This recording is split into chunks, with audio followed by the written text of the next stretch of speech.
আমার জীবনের সবথেকে বড় ইচ্ছে ছিল একদিন না হয় একদিন আমার বাবা মাকে আমি প্লেনে চড়াবো, যেভাবেই হোক আমি তাদেরকে প্লেনে চড়াবো। প্রথম যেদিন আমি প্লেনে উঠেছিলাম সেদিন সবথেকে বেশি মনে পড়েছিল আমার বাবার কথা। আর বাবার কথা মনে পড়াতে তখন থেকে আমি প্রতিজ্ঞা করেছিলাম যেভাবেই হোক আমি আমার বাবাকে আর মাকে একদিন না হয় একদিন এভাবে আমার মতো করে প্লেনে চড়াবো।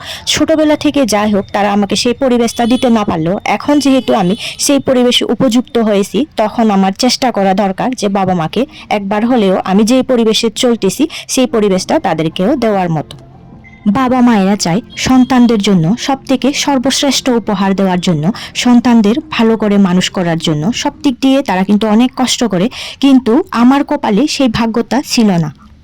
ভাগ্য না থাকলেও ভগবান আমাকে যত দূর নিয়ে এসেছে এটা কিন্তু আমি বাবা মাদেরকে ভুল বুঝতে পারবো না, কারণ বাবা মা না হলে আমি এই পৃথিবীতে জন্ম নিতে পারতাম না, এত কিছু সুন্দর সুন্দর পৃথিবী দেখতে পেতাম না।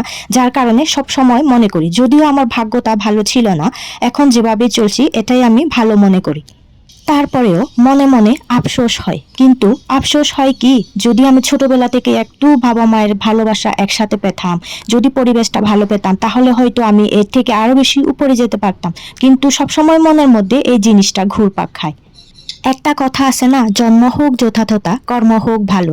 যার কারণে আমরা কিন্তু কর্ম নিয়েই চলতে হবে। আমাদের সবচেয়ে বড় করতে হবে, বাবা মায়েরা যেভাবে আমাদেরকে বড় করে তুলুক না কেন, আমাদেরকে সবসময় চিন্তা করতে হবে বাবা মায়ের জন্য। কারণ বাবা মা এক সময় বয়স হয়ে যায়, বুড়ো হয়ে যায়, তখন কাজ করতে পারে না, সবকিছুর দিক দিয়ে তারা অনেক দুর্বল হয়ে পড়ে। তাই সন্তানের দরকার কিন্তু বাবা মাদেরকে একটু দেখাশোনা করা। মাঝে মাঝে আমার কিন্তু আমার বাবা মায়ের উপর খুব বেশি রাগ হয়, আর রাগ হলেও কি করব, এখন তো আমি বুঝতে পারি পর্যাপ্ত পরিমাণ আমার বয়স হয়েছে, আমি এখন অনেক কিছুই বুঝি। যে বয়সটা আমার হয়েছে এতে কিন্তু বুঝার মতো বয়স। এই সময়ে যদি আমি এরকম করি সেটা ভেবেই কিন্তু আমি আমার বাবা মায়ের উপর তেমন কিছু বলি না বা করি না, কিন্তু মাঝে মাঝে অনেক বেশি কষ্ট লাগলে তখন কয়েকটা কথা বলি আর কি বাবা মায়েদেরকে। বাবা মায়ের ঋণ কোনোদিনও আমরা শোধ করতে পারবো না, কিন্তু তাই বলে কি অনেক কিছু করতে হবে এরকম না। যতটুকু পারি ততটুকুই আমাদের চেষ্টা করা উচিত, যার ফলে আমিও চেষ্টা চালিয়ে যাচ্ছি যতটুকু পারি। মা বাবা যতদিন বেঁচে থাকে ততক্ষণ পর্যন্ত কিন্তু পৃথিবীতে এই গাছের ছায়ার মতো করে তারা সব সময় থাকে, কিন্তু বাবা মা না থাকলে কেউ কিন্তু আর চোখে দেখে না, কোনো কিছু পাওয়া যায় না, বা নিজের বাবা মার থেকে যত কিছু পাওয়া যাবে অন্যগুলোর থেকে কিন্তু এতটা পাওয়া যায় না। অনেকেই কিন্তু বলে আমি কত সুখী, আমাকে কত হাসি খুশি দেখে।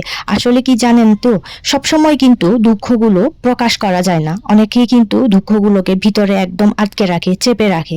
এটা কিন্তু সব থেকে বড় কষ্টকর, এর থেকে কষ্টকর আর কোনো কিছুই নেই। এখনকার যুগে বেশি দেখা যায় বাবা মায়েরা যখন আলাদা হয়ে যায় তখন একবারও সন্তানদের জন্য ভাবে না, সন্তানদের জন্য চিন্তা করে না। এই জিনিসটা আমার সব থেকে বেশি খারাপ লাগে। যদি এতই বেশি যদি আলাদা হওয়ার চিন্তা ভাবনা থাকে তাহলে সন্তান নেওয়ার কি দরকার? শেষ পর্যন্ত সন্তানের ঘাড়ে এসে পড়ে বাবা মায়ের এই কষ্টগুলো আর কি। তো আমিও এটা বলতে চাই, কিন্তু বলতে গেলেও বলতে পারি না, আমার মুখের মধ্যে এসে গলা পর্যন্ত থেমে যায়। যার কারণে আমি সারাটা জীবন এই কষ্টটা করে গেলাম। পৃথিবীতে কোটি কোটি মানুষ আছে, কিন্তু এক একজনের দুঃখ, এক একজনের কষ্ট এক এক রকম, যা একজনেরটা আরেকজনের সাথে মিলে না।